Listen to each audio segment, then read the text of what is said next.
Bonjour, vous êtes en compagnie de Daniel pour l'émission Fenêtre sur soi. Vous faites peut-être partie des millions de praticiens de yoga à travers le monde. Cette discipline relie le corps et l'esprit. Plus qu'une pratique, c'est une philosophie. Elle est assimilée au concept de développement personnel. Mais elle est avant tout une science complète de la vie qui trouve son origine en Inde il y a des milliers d'années. Pour parler de cette merveilleuse pratique, j'ai la chance aujourd'hui de recevoir Valérie Sabatier, professeure de Hatha Yoga à Montcuq. Bonjour Valérie. Bonjour. Alors, tout d'abord Valérie, est-ce que vous pouvez nous dire, dans votre perception, qu'est-ce que c'est le yoga ? Ce mot dont tout le monde finalement entend parler, mais qu'est-ce que c'est au fond ?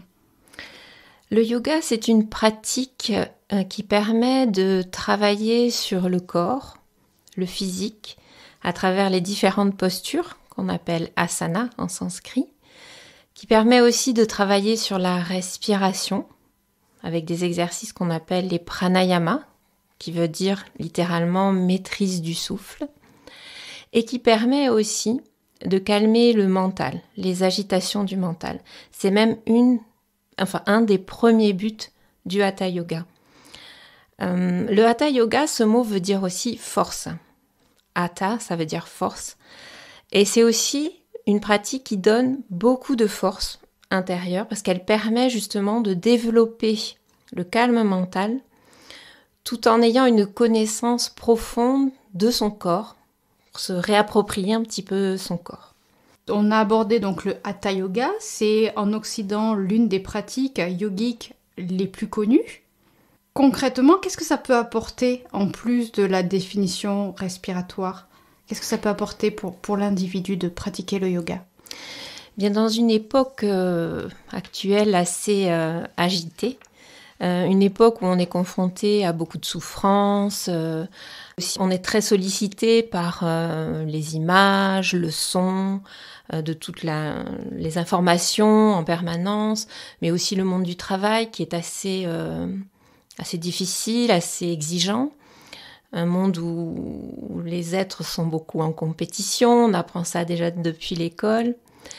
Le yoga va essayer de permettre à la personne de se détacher un petit peu de tout ça, c'est-à-dire d'apprendre, en fait, ça permet à la personne qui pratique le yoga d'apprendre à vivre de manière paisible dans un environnement qui peut être un peu difficile. C'est vraiment un outil qui va permettre de prendre de la distance avec nos émotions, nos pensées, et en même temps, bien sûr, de connaître son corps physique. Voilà, parce que le corps physique, c'est quand même lui qui nous permet de traverser cette vie. Et vraiment, je trouve qu'à notre époque, c'est vraiment une discipline qui est très intéressante, parce qu'elle permet vraiment de se détacher un petit peu de toute cette agitation autour de nous. Donc on pratique, notamment grâce à la méditation, on va fermer les yeux pour pouvoir calmer déjà le sens de la vue, tout de suite. Voilà. Et on va chercher à s'intérioriser et aller chercher en nous le calme, la force aussi, du coup la force en nous. Et j'aime bien donner l'image de par exemple, vous imaginez un lac avec la surface de l'eau qui est assez agitée. Et tant que la surface de l'eau est très agitée, on ne peut pas voir le fond en fait du lac. Et bien c'est un petit peu ce qui se passe aujourd'hui dans nos vies. On est tellement agité qu'on n'arrive pas à être centré en fait. On est un peu dispersé. La vie nous emmène un peu dans ces dispersions là. Et en fait, le fait de pratiquer le yoga, ça va permettre de vraiment calmer la surface de l'eau et d'aller chercher au plus profond de nous-mêmes qui nous sommes vraiment. Donc, comme on peut voir le fond de l'eau quand l'agitation de la surface du lac devient toute lisse, eh bien, on imagine aussi que notre mental devient lisse comme la surface de l'eau de ce lac. Et on peut ressentir au plus profond de nous qui nous sommes vraiment, au-delà de notre éducation, au-delà de nos liens familiaux, de notre métier, de notre profession, voilà, c'est vraiment aller chercher l'essence de nous-mêmes. C'est un peu comme une réunion à soi-même, finalement. Oui, tout à fait. C'est une réunion à soi-même, vraiment se dépouiller de tout ce qui est superficiel, en fait. C'est un peu comme si on enlevait une enveloppe. Oui, tout à fait. Un surplus. Oui, un surplus, c'est le bon mot, en fait. On est tellement chargé de beaucoup de choses qui ne sont pas forcément très utiles, ou toujours très utiles. Et là, c'est vraiment aller revenir à l'essentiel. Et quand on commence à pratiquer, aller revenir à l'essentiel, on se rend compte que ça nous apporte beaucoup de joie. Vraiment, la pratique du yoga, je pourrais aussi dire ce mot de la joie. C'est vraiment une pratique qui permet d'aller chercher la joie au plus profond de nous-mêmes. Vous parliez tout à l'heure de l'importance de la respiration dans les exercices. Quelle est cette importance? Parce qu'on a tous l'impression de respirer dans notre quotidien. Et pourquoi tant d'attention par rapport à cet exercice qui paraît anodin? Et je pourrais vous poser la question, par exemple, combien de fois dans votre journée vous êtes conscient de votre respiration? Voilà, donc on peut poser cette question et on se rend compte qu'effectivement, pratiquement jamais. On va peut-être en être conscient quand tout d'un coup on reçoit un choc, on a la respiration tout d'un coup qui s'accélère, bon, ce genre de situation. Mais sinon, dans une journée, depuis le matin jusqu'au soir, c'est très très rare de tout d'un coup se dire « Tiens, j'inspire, j'expire, j'inspire, j'expire ». Donc déjà, ce constat-là. En fait, la respiration, c'est vraiment le témoin de la vie. Tant que je respire, je suis en vie. Cette énergie qui fait que je respire, c'est une énergie qui est dans notre corps. Et pratiquer des exercices de respiration, c'est se reconnecter à cette énergie de la vie en nous, tout simplement. L'énergie de la vie en nous. Et c'est aussi un outil intéressant de pratiquer donc des exercices de respiration à travers les postures de yoga. Parce que quand on se concentre sur notre respiration, ça a un effet immédiat de calmer le mental. Donc c'est vraiment une aide préparatoire aussi à la méditation. Et puis bien sûr, le fait de bien apprendre à respirer, cela permet évidemment au niveau physique d'oxygéner tout le corps. Et on va même, quand on va respirer, on va même essayer d'aller penser à tous nos organes internes qui fonctionnent en permanence sans que jamais on y pense en fait. Et pourtant, ils sont là. Et ça peut aussi procurer de très agréables sensations de respirer comme si on voulait oxygéner ces organes. Voilà, tous ces organes internes de digestion, voilà.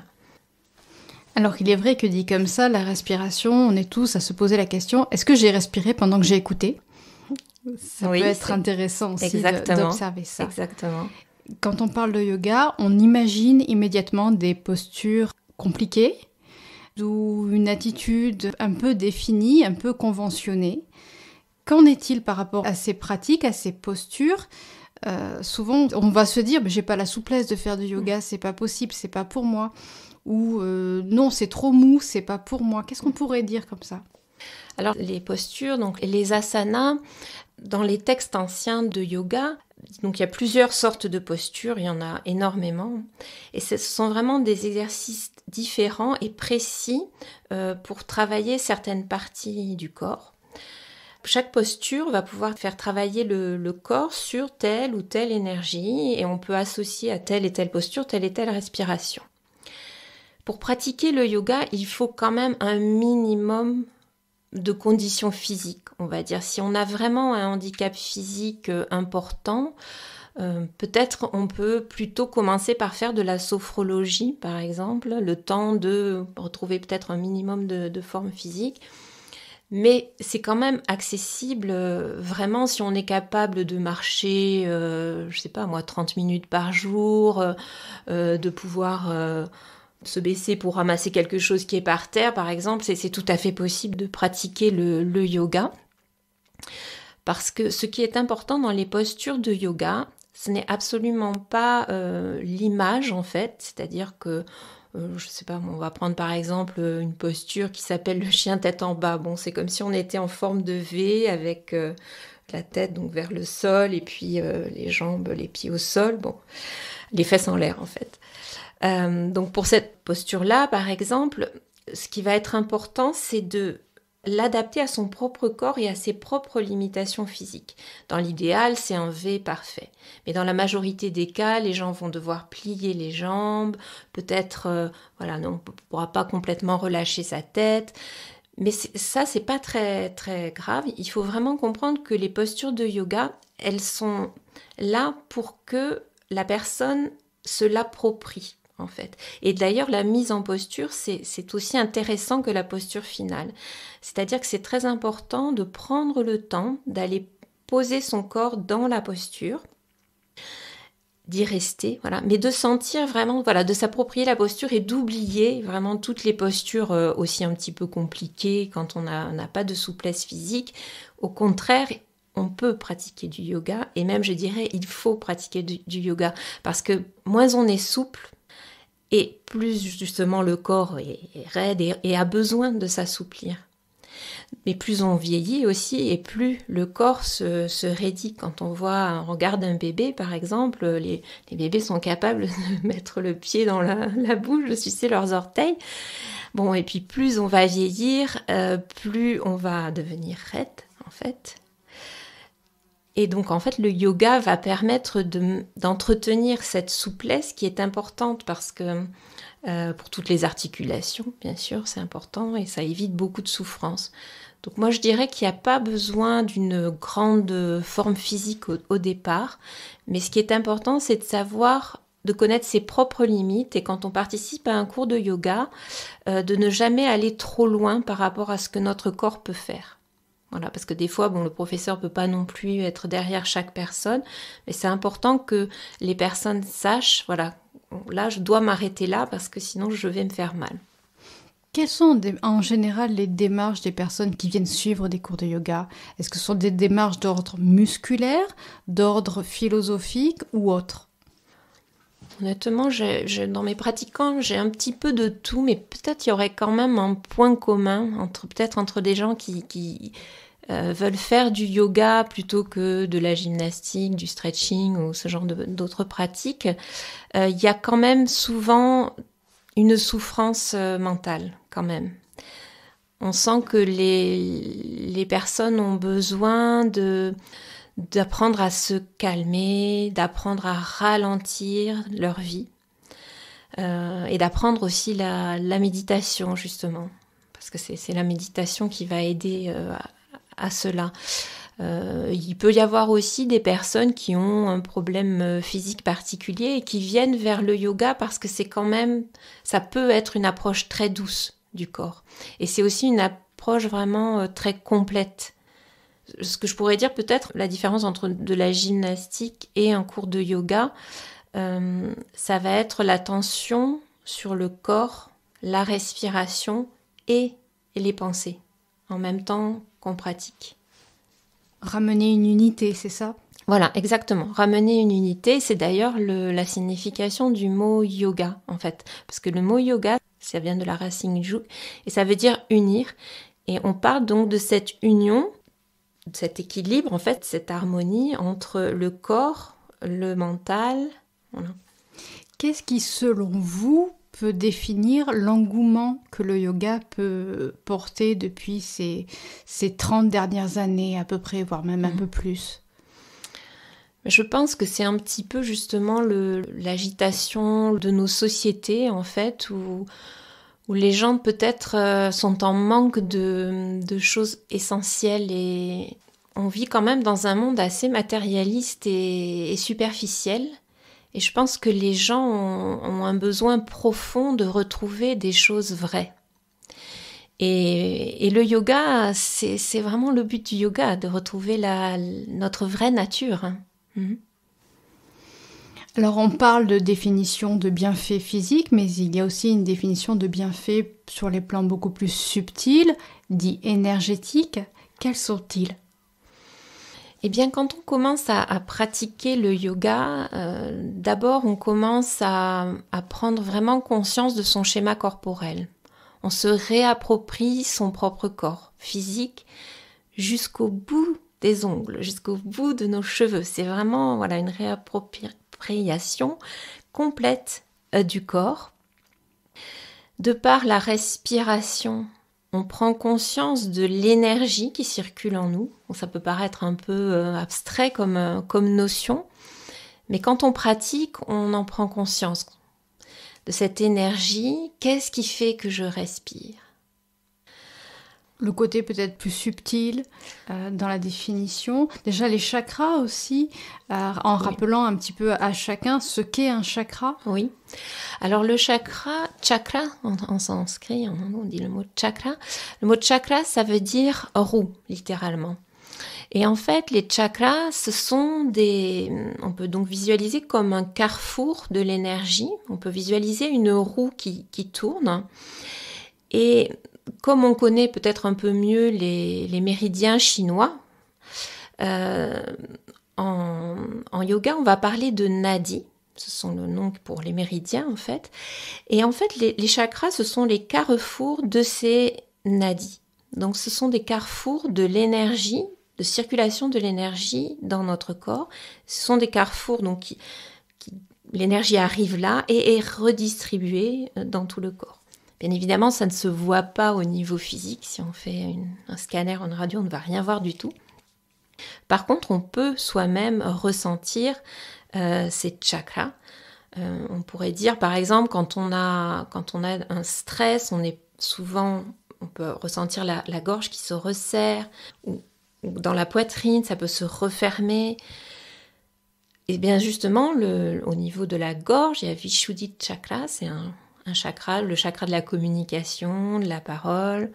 Au niveau du cœur, il y a Anahata Chakra, c'est le chakra de l'amour, de la compassion. Voilà.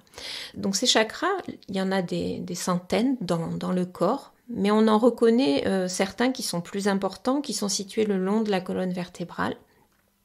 Et donc en yoga, on va travailler aussi sur ces zones, donc notamment bien sûr grâce à la respiration, mais aussi grâce à la concentration.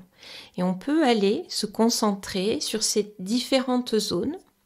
Donc ça va prendre beaucoup de temps, bien sûr, parce qu'au début, on a un petit peu du mal à se concentrer sur ces zones-là, mais petit à petit, avec beaucoup de patience et de persévérance, on ressent que ça se détend, que ça se relâche.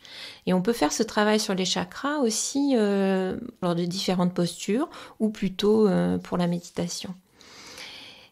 Et donc toutes ces zones, en fait, le but, ça va être de les ouvrir, de les détendre, pour que le corps en bénéficie dans son ensemble. Alors là, c'est sur le côté subtil énergétique, mais il est constaté qu'au niveau mental, il y a un réel bénéfice, notamment avec la pratique régulière du yoga ou de la méditation aussi, qui sont complémentaires finalement. Oui, tout à fait. Qu'est-ce que vous pouvez nous en dire, vous, dans votre expérience en tant que professeur de yoga ? Eh bien, le fait de pratiquer régulièrement, ça c'est vraiment important, j'insiste, parce que c'est vraiment le yoga, c'est un outil très complet, mais on va pouvoir en ressentir les bénéfices que si on pratique vraiment régulièrement. Parce que c'est quand même une pratique qui est assez exigeante, dans le sens où il faut beaucoup travailler la concentration, il faut prendre le temps. Et donc ce que je pourrais dire, c'est que petit à petit, grâce à la connaissance de notre corps, grâce aussi à la concentration, parce que j'en ai pas encore trop parlé, mais la concentration en sanskrit, on va dire dharana. La concentration, c'est un élément clé du yoga aussi. La concentration est le fait de se concentrer sur l'instant présent. Parce que quand on veut chercher à aller retrouver notre vraie nature, en fait, on peut visualiser le mental comme un balancier en fait d'une pendule qui irait tout le temps à droite, à gauche, ou alors plutôt dans le passé, chercher toutes les histoires du passé, des fois même les souffrances du passé bien sûr, et les peurs de l'avenir. Enfin, voilà, le mental se balade en permanence dans le passé, dans l'avenir. Et avec le yoga, on va vraiment chercher à le ramener au centre, dans notre centre, donc à l'instant présent. Et pour ça, on va utiliser la concentration.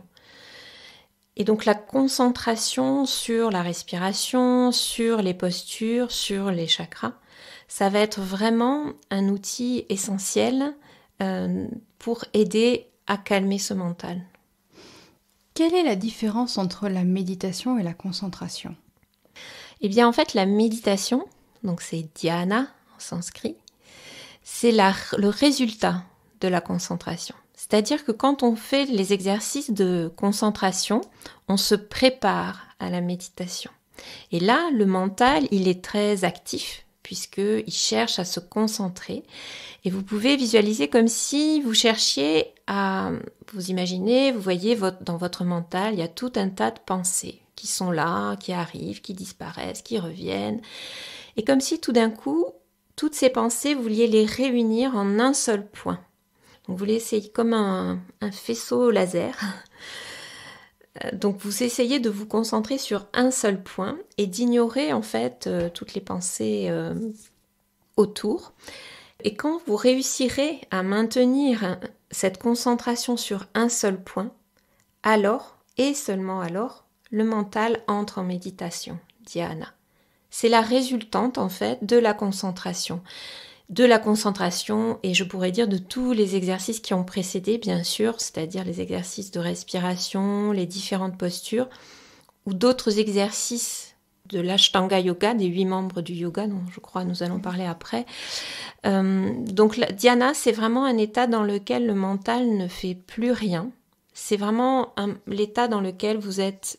le mental est comme l'eau du lac, complètement paisible et inactif, si je puis dire. Alors, il peut y avoir encore un peu des pensées qui surviennent, mais vous n'êtes plus du tout identifié ni attaché aux pensées.